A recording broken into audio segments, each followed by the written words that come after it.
It is June 1942. 6 months have passed since the devastating surprise attack on Pearl Harbor, an event that plunged a shocked United States into the Second World War.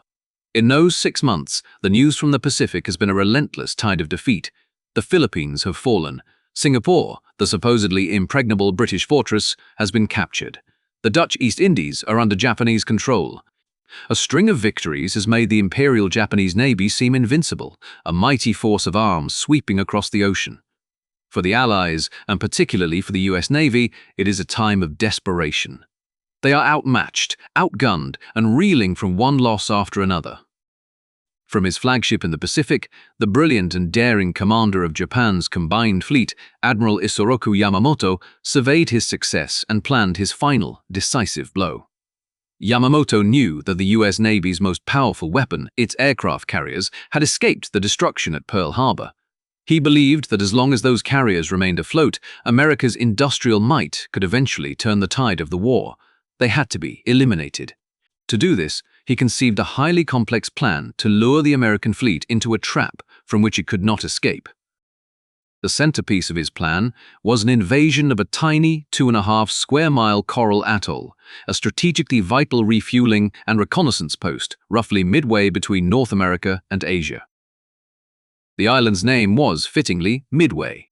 Yamamoto was certain the Americans would have no choice but to sail out and defend it, and when they did, his vastly superior force of carriers, battleships, and cruisers would be waiting to annihilate them. What Admiral Yamamoto could not possibly know was that his secret plan was not a secret at all.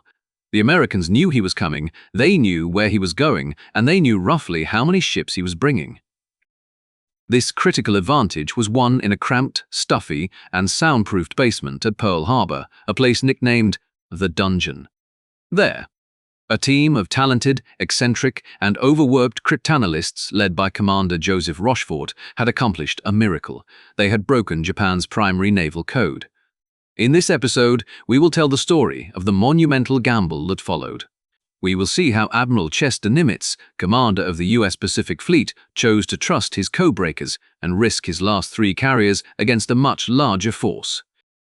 We'll fly with the American pilots who, in just 5 minutes of concentrated fury, would turn the tide of the entire Pacific War. This is the story of the Battle of Midway.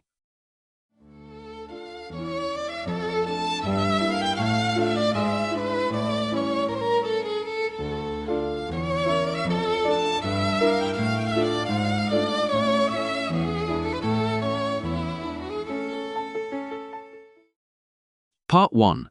The Codebreakers and the Gamble. To understand the gamble the United States was about to take, we must first understand the mind of the man who conceived the trap. Admiral Isoroku Yamamoto. Yamamoto was not a stereotypical Japanese militarist. He had studied at Harvard University and served as a naval attaché in Washington. He knew America. He understood its industrial power and the resolve of its people better than almost anyone in the Japanese high command. It was this knowledge that made him so dangerous. He had argued against war with the United States, believing Japan could not win a prolonged conflict. But when the decision was made, he planned the attack on Pearl Harbor with ruthless precision, convinced that Japan's only hope was to strike a swift, devastating blow that would shatter American morale and force them to the negotiating table. Pearl Harbor had been a stunning tactical success, but a strategic failure. It had crippled the US battleship fleet, but it had missed the aircraft carriers which were out at sea on that fateful December morning. Furthermore, instead of breaking American morale, it had united the country in a thirst for vengeance. By the spring of 1942, Yamamoto felt the pressure mounting. He needed to finish the job he had started. His plan was staggering in its complexity. A grand, intricate design involving nearly 200 ships, divided into multiple fleets, all converging on a single point in the vast Pacific, Midway Atoll. His main striking force consisted of 4 veteran aircraft carriers, the Akagi, Kaga, Soryu, and Hiryu, commanded by Vice Admiral Chuichi Nagumo, the same man who had led the attack on Pearl Harbor. This fleet, the Kido Butai, was the most powerful naval weapon on the planet, its pilots the most experienced and skilled in the world. They would launch the initial attack on Midway, destroying its airbase and defenses. Following then would be an invasion force to capture the island itself. Trailing far behind, commanding from the bridge of the super battleship Yamato, would be Yamamoto himself with the main body of the combined fleet. He was certain that the US Pacific Fleet, under Admiral Chester Nimitz, would have no choice but to race out from Pearl Harbor to save Midway. When they arrived, they would find themselves sailing into the jaws of his trap, hopelessly outnumbered and surrounded. Yamamoto's plan was audacious, and it was built on a foundation of absolute secrecy. He was convinced the Americans had no idea what was coming. He was wrong. The key to unraveling Yamamoto's grand design lay thousands of miles away, in a windowless, air-conditioned basement room at the US Navy's 14th Naval District headquarters in Hawaii. This was Combat Intelligence Unit, unofficially known as Station Hypo. Its leader was a 43-year-old commander named Joseph John Rochefort. Rochefort was an eccentric genius, a man who often showed up to work in a smoking jacket and slippers, working for days on end, fueled by coffee and sheer willpower. He was an excellent linguist and a pioneer of naval cryptanalysis, and he had assembled a team of equally dedicated, if less eccentric, men. Their mission was to break the Japanese Navy's most secure operational code, a complex system the Americans called JN-25. The JN-25 code was a formidable challenge. It was not a simple substitution cipher, it was a two-part system. First, the Japanese message would be translated using a massive codebook containing tens of thousands of 5-digit code groups, each representing a word, phrase, or letter. To make it even more secure, they then added a second 5-digit number from a separate cipher book to each code group, creating a final, scrambled message. To break it, Rochefort's team needed to painstakingly reconstruct both the codebook and the constantly changing cipher book. It was like trying to solve a massive crossword puzzle in a language you don't fully understand, where the clues are constantly being changed. By May of 1942, after months of relentless effort, Station Hypo had made incredible progress. They could decipher fragments, piece together parts of messages, and get a general sense of Japanese intentions. They knew a major operation was imminent. The intercepted messages were filled with ship names, dates, and geographic grid coordinates, and one 2-letter code kept appearing again and again, AF. The messages made it clear that AF was the primary objective of this massive Japanese naval operation. But what was AF? The fate of the Pacific War hinged on answering that simple question. In Washington, naval intelligence experts, particularly those at Station Negat in Washington, were convinced that AF referred to a target in the South Pacific, possibly even the US West Coast. They distrusted Rochefort, seeing him as an undisciplined maverick. But Rochefort and his team at Station Hypo felt it in their bones.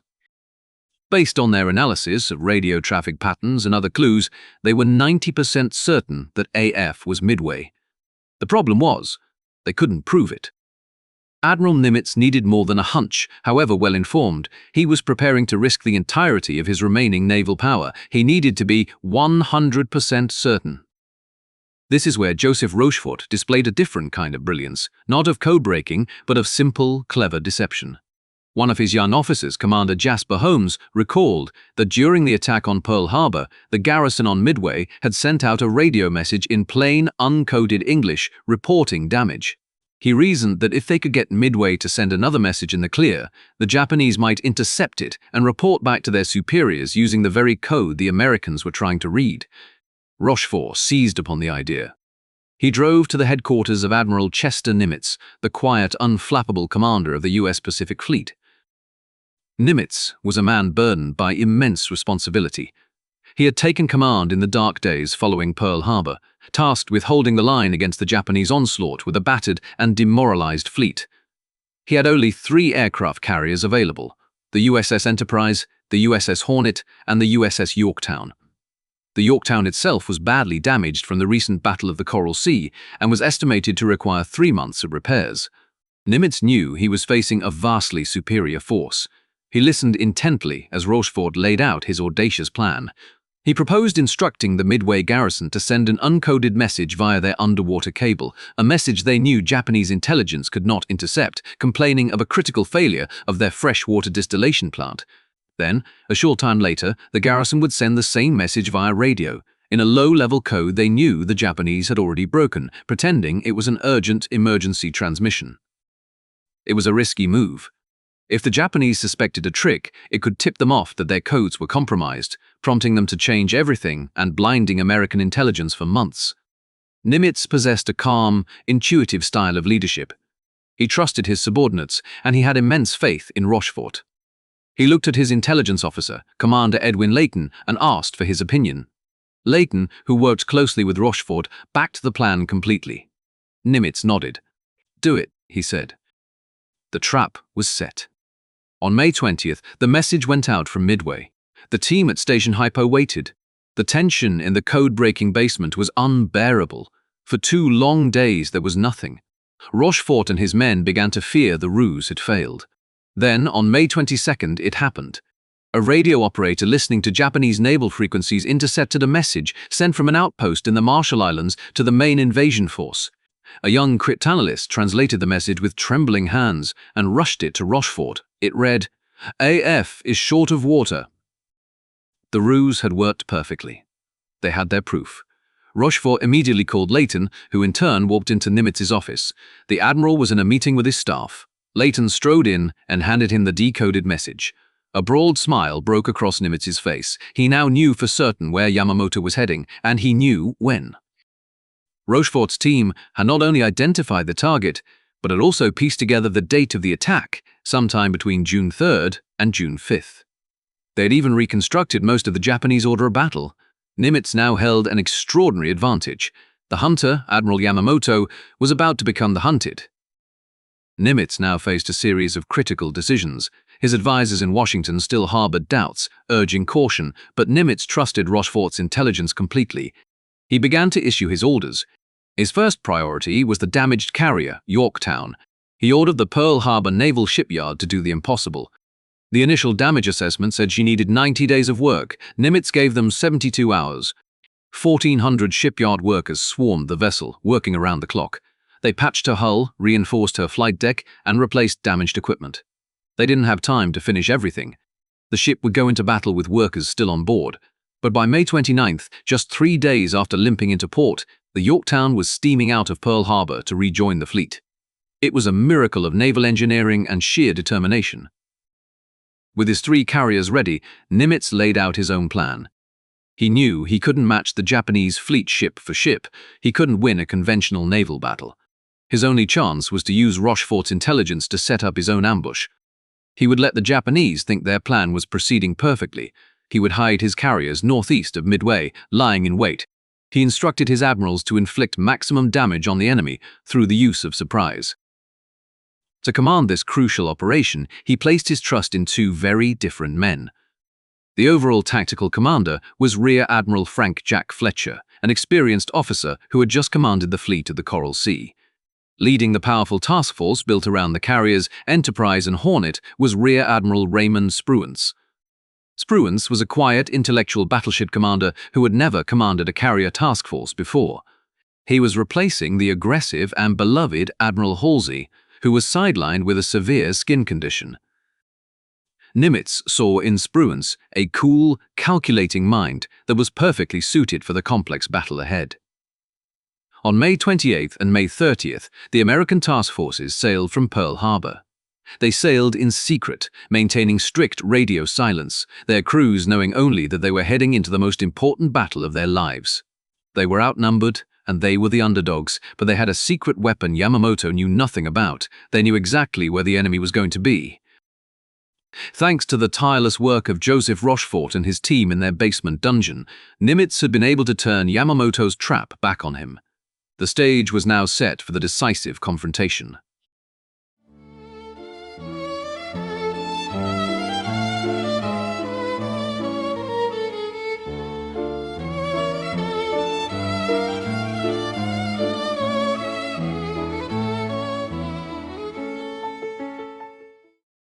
Part 2. A Day of Fate. June 4th, 1942. The morning of June 4th, 1942 broke clear and calm over the Central Pacific. Aboard the 4 aircraft carriers of the Kido Butai, there was an air of confident professionalism. Vice Admiral Chuichi Nagumo, a cautious and methodical commander, believed everything was proceeding according to Admiral Yamamoto's intricate plan. He was just over 200 miles northwest of Midway, perfectly positioned to launch his opening strike. His scout planes had reported no sign of American ships, and he had no reason to believe any were within hundreds of miles. His task was simple: neutralize Midway's air power to pave the way for the Japanese invasion force. At 4:30 a.m., the flight decks of the Akagi, Kaga, Soryu, and Hiyu roared to life. In the pre-dawn darkness, 108 aircraft bombers, dive bombers, and the fearsome Zero fighters thundered into the sky. Their leader was Lieutenant Waiichi Tomonaga, a veteran pilot flying from the carrier Hiyu. As they flew toward the tiny atoll, they were spotted by an American PBY Catalina patrol plane. The message was flashed back to Midway and, more importantly, to the American carriers lurking to the northeast. On the island, the defenders scrambled. The U.S. Marine Corps pilots of Fighter Squadron VMF-221 climbed into their cockpits.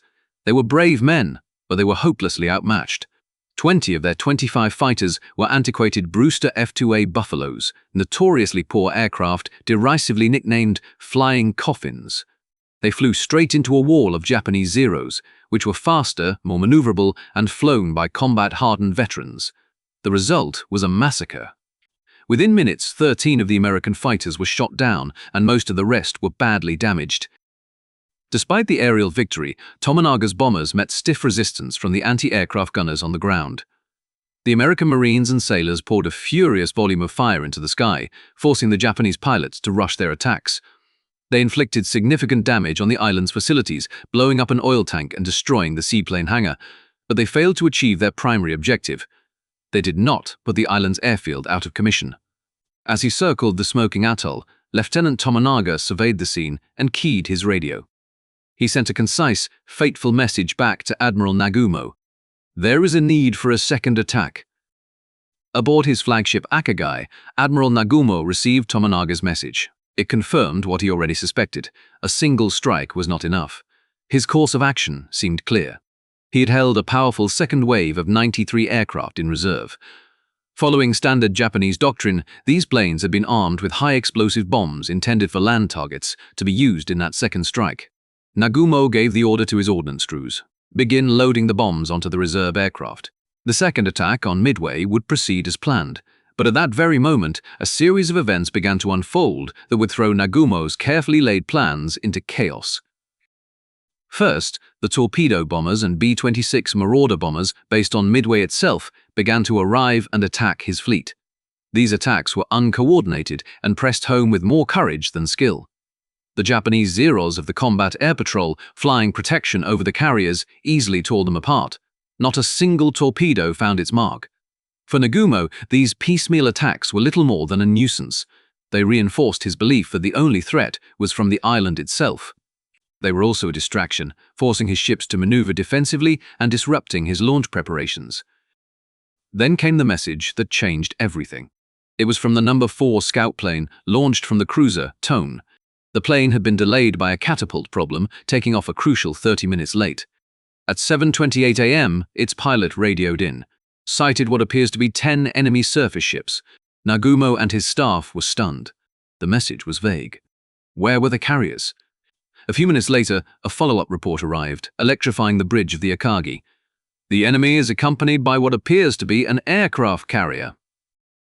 Suddenly, Nagumo was faced with an impossible dilemma. His primary mission was to destroy America's carriers, and now he had found one, but his reserve planes, circling on the hangar decks below, were armed with the wrong weapons. The bombs were useless against armored warships. To attack the American carrier, they needed to be rearmed with armor-piercing torpedoes. Complicating matters further, Tomonaga's planes from the first strike on Midway were returning, low on fuel, and needing to land immediately. According to doctrine, and his own cautious nature, Nagumo could not launch a half-ready attack. He made the fateful decision. He would land the returning Midway strike force first, then rearm his reserve planes with torpedoes, and only then, once his forces were fully assembled and properly armed, would he launch a massive, coordinated strike to annihilate the American fleet. He gave the order. On the hangar decks of the 4 Japanese carriers, chaos erupted. The exhausted ordnance crews, who had just finished loading bombs, were now ordered to take them off. Heavy torpedoes had to be wheeled from the magazines and hoisted onto the aircraft. In their haste, the crews began stacking the now useless bombs on the hangar floor, rather than returning them to the safety of the armored magazines. The decks were a lethal scrapyard of high explosives, tangled fuel lines, and exhausted men working at a frantic pace. Nagumo's decision, while logical by the book, had turned his carriers into floating powder kegs. He had created a window of extreme vulnerability, gambling that the Americans wouldn't find him before he was ready to strike. Meanwhile, the first American carrier planes were closing in. These were the torpedo squadrons, flying the slow and obsolete TBD Devastator. The Devastator was tragically out of date in 1942. It was ponderously slow, poorly armed with a single forward-firing machine gun, and carried a notoriously unreliable torpedo. Flying a torpedo attack run required a pilot to fly low, slow, and straight for the final approach, making them a perfect target for anti-aircraft guns and enemy fighters. The first to find the Japanese fleet was Torpedo Squadron 8 from the USS Hornet. Its commander was Lieutenant Commander John C. Waldron. Waldron was a fierce, determined leader from South Dakota who felt an intense, almost mystical connection to his men and his mission. Before the battle, he had told his squadron that if only one plane was left to make a run, he wanted that pilot to go in and get a hit. That morning, his air group commander had ordered the squadron to fly on a specific heading. Waldron, trusting his own instincts and calculations, was convinced the Japanese were in a different direction. In an act of courageous insubordination, he broke formation and led his 15 planes on his own heading. He had, in effect, told his men to follow him into the unknown. At 9:18 a.m., Waldron's gamble paid off. He spotted the Japanese carriers, but his elation was short-lived. He was completely alone. The Hornet's fighters, which were supposed to be providing cover high above, were nowhere to be seen. Waldron looked to the enemy fleet, protected by a swarm of circling Zero fighters, and made his decision. He radioed his men and began his attack run. What followed was a slaughter. The Japanese Zeros, superior in every way to the Devastators, fell upon Torpedo 8 like wolves on a flock of sheep. One by one, the American planes were ripped apart by cannon and machine gun fire, bursting into flames and cartwheeling into the sea. Waldron was among the first to be killed. His men followed him without hesitation. They flew directly into the teeth of the enemy defenses, trying desperately to get close enough to launch their torpedoes. Not a single plane succeeded in scoring a hit. Within minutes, all 15 planes of Torpedo Squadron 8 were gone. The only survivor was Ensign George Gay. His plane was shot to pieces, and his radio man gunner was dead. As he struggled to launch his torpedo, a final cannon shell slammed into his aircraft. He crashed into the ocean and, wounded, managed to escape the sinking wreck, hiding under a floating seat cushion. From his unique, terrifying vantage point, he would bear witness to the rest of the battle. Shortly after the destruction of Torpedo 8, the torpedo squadron from the Enterprise, Torpedo 6, arrived and began its attack. They, too, were met by the swarming Zeros and heavy anti-aircraft fire. Of their 14 planes, 10 were shot down, again without scoring a single hit. Finally, Torpedo Squadron 3 from the Yorktown pressed home its attack. They lost 10 of their 12 planes. In the space of less than an hour, the American torpedo squadrons had been virtually annihilated. 41 obsolete planes had been sent into battle, 37 had been shot down. It was a tactical catastrophe of the highest order. Aboard the Akagi, Admiral Nagumo and his staff watched the destruction with grim satisfaction. The American attacks were proving to be feeble and uncoordinated. It seemed to confirm their belief in their own superiority. The sacrifice of the torpedo pilots was not in vain. They had accomplished something crucial without even knowing it. In their desperation to stop the low-flying torpedo planes, the Japanese fighter pilots of the Combat Air Patrol had been drawn down to sea level. They were all busy chasing the last of the Devastators away from the fleet. High above, at 15,000 feet, the sky over the Kido Butai was now completely, utterly empty. The sacrifice of John Waldron and his fellow pilots had pulled the Japanese guard down. In doing so, they had opened the door for what was coming next.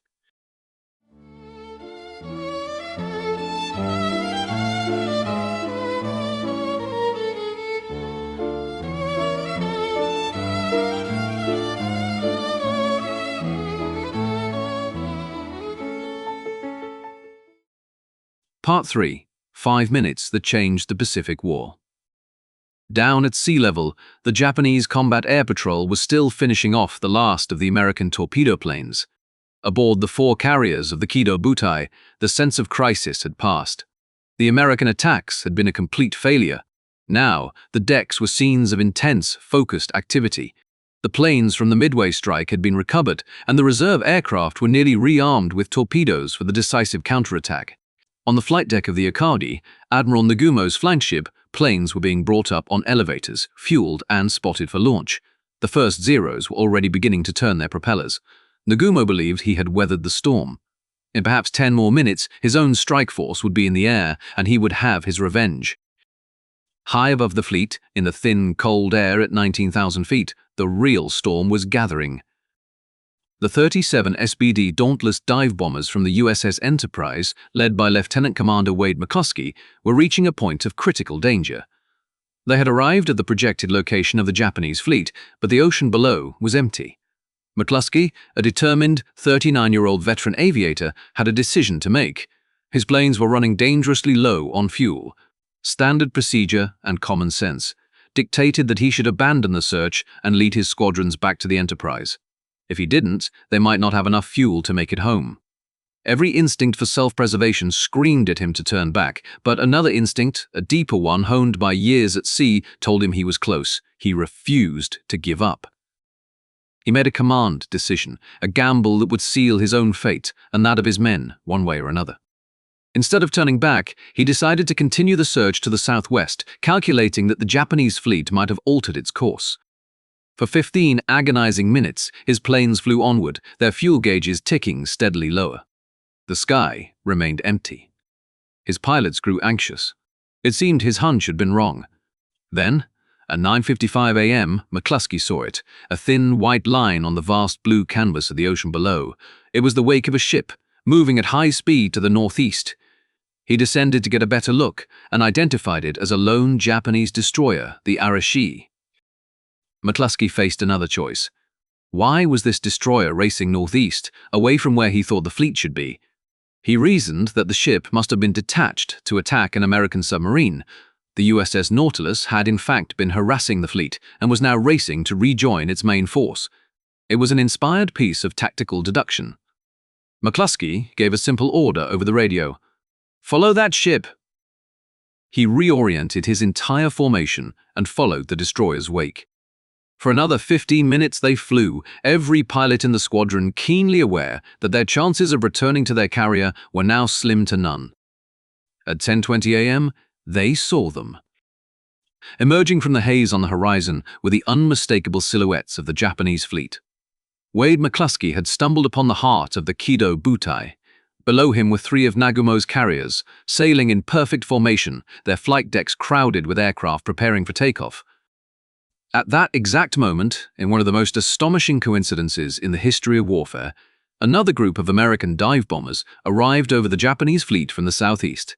It was Squadron VB-3, 17 Dauntless bombers from the USS Yorktown, led by Lieutenant Commander Maxwell F. Leslie. They too had been on the verge of turning back when they spotted the Japanese ships. By sheer dumb luck, 2 separate American attack groups, launched from 2 different carriers, had arrived at the same place at the same time, from different directions, at the precise moment the enemy was most vulnerable. Down below, the Japanese lookouts finally spotted McCluskey's planes high above. Air raid sirens shrieked. On the deck of the Akagi, a flight officer waved his green flag, signaling the first Zero to take off. It was too late. McCluskey keyed his radio and gave the order. "Attack! Attack!" He rolled his own SBD Dauntless over and began his dive, plummeting toward the massive carrier Kaga below. The experience of a dive bomber pilot was a terrifying blur of noise and focus. The wind screamed past the canopy as the plane accelerated towards terminal velocity in a 70-degree dive. The carrier below grew rapidly in the gun sight. Puffs of black smoke from anti-aircraft shells began to blossom around them. McCluskey and his squadron dove through the fire, ignoring it, focused on a single task. McCluskey's own bomb and that of the plane beside him fell wide, but the next 3 pilots made no mistake. 3 500-pound and 1 1,000-pound bombs slammed into the Kaga's flight deck. One landed directly in front of the island bridge, hitting a parked gasoline truck and engulfing the command staff in flames. Others tore through the deck and exploded in the hangar below amidst the fully fueled and armed planes, turning the ship into a raging inferno. Simultaneously, Max Leslie's squadron from the Yorktown was diving on the carrier Soryu. They met almost no resistance. The Japanese fighters were still at sea level, and the ship's gunners were all focused on McCluskey's planes. Leslie and his pilots scored 3 direct hits with 1,000-pound bombs. The Soryu, the smallest of the fleet carriers, was ripped apart. One bomb penetrated to the hangar deck, and a second landed among the planes spotted for the second wave. The secondary explosions were catastrophic, effectively blowing the ship in half. The final target was the flagship, the Akagi. It was attacked by a small detachment from the Enterprise, led by Lieutenant Richard Dick Best, widely regarded as one of the best pilots in the US Navy. Best and his 2 wingmen dove on the pride of the Japanese fleet. They were met with frantic anti-aircraft fire as the Akagi began a hard turn. 2 of the bombs were near misses, their shrapnel riddling the carrier's side. The third bomb, believed to have been dropped by Best himself, was perfect. The single 1,000-pound bomb smashed through the flight deck at the edge of the middle elevator, a point where it could not be pushed over the side. It exploded in the upper hangar, in the middle of the armed and fueled aircraft being prepared for the strike. The explosion ignited gasoline vapors and set off the stacked bombs that had been so hastily removed earlier. A chain reaction of colossal explosions tore through the ship. In the space of just 5 minutes, from 10:20 a.m. to 10:25 a.m., the tide of the Pacific War had irrevocably turned. 3 of Japan's finest aircraft carriers, the victors of Pearl Harbor, were now nothing more than floating funeral pyres, their crews desperately fighting uncontrollable fires. From his hiding place in the water, Ensign George Gay watched in awe as the Japanese fleet was consumed by fire and smoke. On the bridge of the burning Akagi, Admiral Nagumo was in a state of shock. He stood motionless, staring at the flames devouring his flagship, seemingly unable to comprehend the scale of the disaster that had befallen him in a matter of moments. His chief of staff, Rear Admiral Ryunosuke Kosaka, had to physically grab him and plead with him to abandon ship and transfer his command to another vessel. Reluctantly, Nagumo agreed. The unstoppable Japanese fleet had been broken. As the American dive bombers pulled out of their dives, their pilots looked back in disbelief. They had expected heavy losses, perhaps even annihilation like the torpedo squadrons before them. Instead, they had delivered one of the most stunning and decisive blows in the history of naval warfare. They had lost planes, and some would run out of fuel and have to ditch in the ocean, but their attack had been an unbelievable success. The combination of the torpedo pilot's sacrifice, Wade McCluskey's brilliant and stubborn decision-making, a huge dose of luck, and the fatal vulnerability of the Japanese carriers at that one specific moment had changed the war. But the battle was not quite over. To the north, shielded by a rain squall, the 4th and final Japanese carrier, the Hiryu, had escaped the attack, completely unharmed, and its commander was burning for revenge.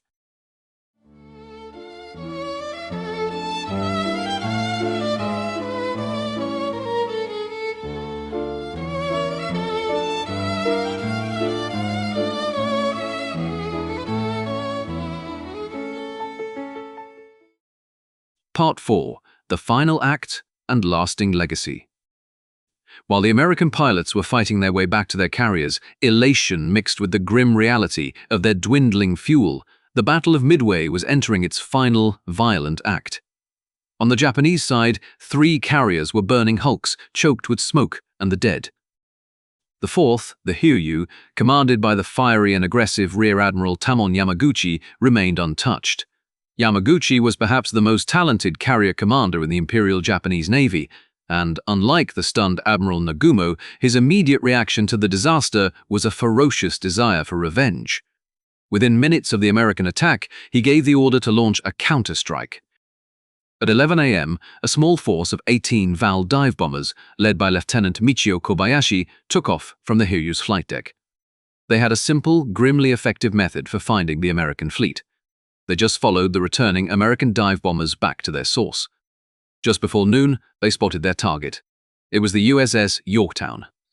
The Yorktown's Combat Air Patrol, a group of Wildcat fighters, flew out to intercept them, shooting down a majority of the Japanese bombers, but the Japanese pilots were veterans. They pressed home their attack with suicidal courage. 7 of the Vals broke through the fighter screen and began their dives. The Yorktown's anti-aircraft gunners put up a furious barrage of fire, but the Japanese planes pressed on. 3 bombs slammed into the American carrier. One hit the flight deck, starting a large fire. Another plunged down the funnel and exploded in the heart of the ship, extinguishing most of the boilers and leaving the Yorktown dead in the water. A third bomb hit the forward elevator, exploding on the fourth deck. The damage was severe. The carrier was crippled, listing heavily, and wreathed in black smoke. Her crew, under the command of Captain Elliot Buttmaster, refused to give up. They were a veteran crew, having survived the Battle of the Coral Sea just a month earlier. They coolly and efficiently went to work. Damage control parties entered smoke-filled compartments to fight the fires, while flight deck crews worked frantically to patch the holes.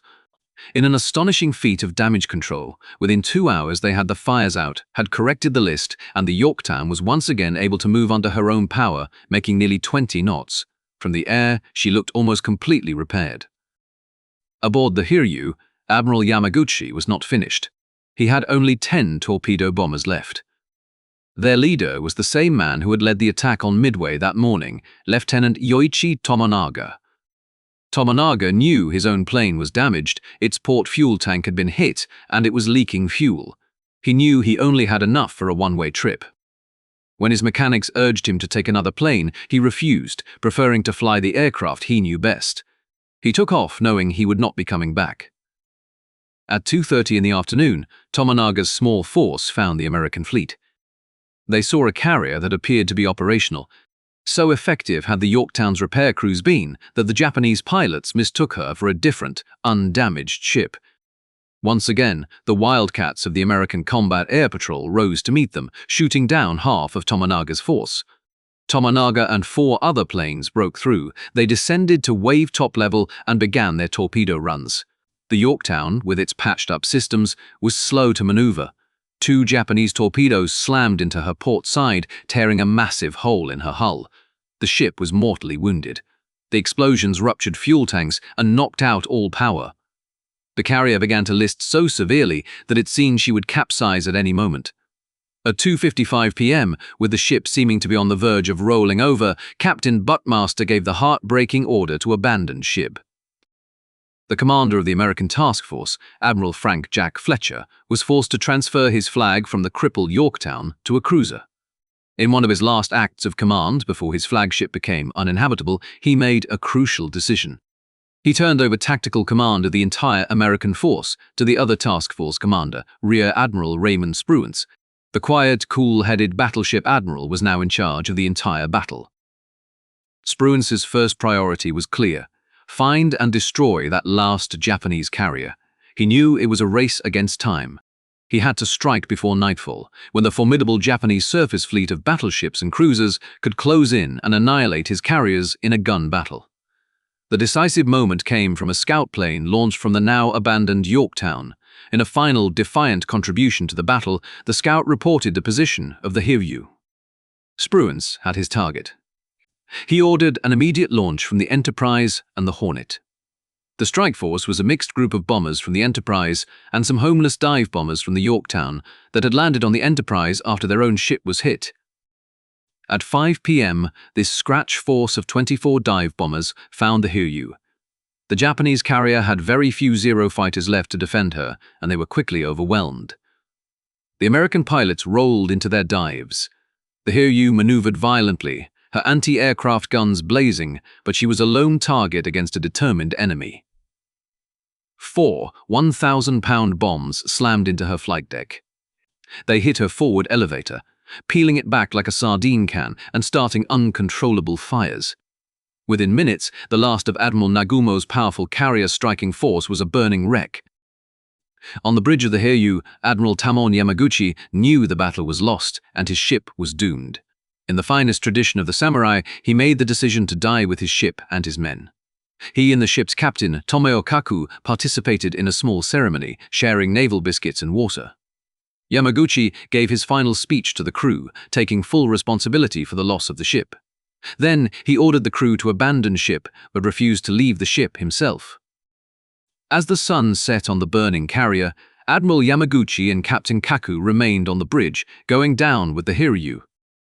Far to the west, aboard his giant flagship, Yamato, Admiral Isoroku Yamamoto received the stream of devastating reports. One by one, his carriers were being destroyed. His perfectly laid trap had been turned into a catastrophe for the Imperial Japanese Navy. His plan was in ruins. For a short time, he contemplated a desperate, suicidal charge with his battleships, hoping to engage the American fleet in a night battle. Without air cover, he knew it would be a futile gesture. At 2:55 a.m. on the morning of June 5th, with a heavy heart, Yamamoto issued the order for a general retreat. The Battle of Midway was over. The final cost was staggering. Japan lost its 4 best aircraft carriers, a heavy cruiser, and over 290 aircraft. Most devastatingly, they lost more than 3,000 men, including 100 of their most skilled and irreplaceable veteran pilots. It was a blow from which Japanese naval aviation would never recover. In contrast, the Americans lost 150 aircraft and 307 men. And they lost 1 aircraft carrier. The heroic USS Yorktown, which had refused to die in the battle, was taken under tow, and a salvage party was even put back on board. Early on June 7th, the Japanese submarine I-168 found the crippled carrier and her escorting destroyer, the USS Hamon. The submarine fired a spread of torpedoes. 2 hit the Yorktown and another hit the Hamon, which broke in 2 and sank immediately. The Yorktown lingered for another night, but at dawn on June 7th, she finally rolled over and slipped beneath the waves. The American victory at Midway was the turning point of the Pacific War. In a single afternoon, the balance of sea power in the Pacific had been reversed. Japan's offensive capability was shattered. Never again would they have the strategic initiative. From this point forward, they would be fighting a defensive war, pushed back island by island towards their homeland. The victory was a product of many factors. It was born in the quiet basement of Station Hypo, with the intelligence work of Joseph Rochefort and his team. It was enabled by the calculated gamble of Admiral Chester Nimitz, who trusted his codebreakers and risked his entire fleet on their information. It was paid for by the sacrifice of the torpedo pilots, whose suicidal charges drew the enemy fighters out of position. It was won in 5 fateful minutes by the dive bomber pilots, by men like Wade McCluskey and Dick Best, whose skill, courage, and a considerable amount of luck delivered the decisive blow. The Battle of Midway did not end the Second World War, but it made the final Allied victory possible. 6 months after the humiliation of Pearl Harbor, the United States Navy had met its powerful enemy in the middle of the Pacific and, against all odds, had won a victory for the ages. The tide had turned.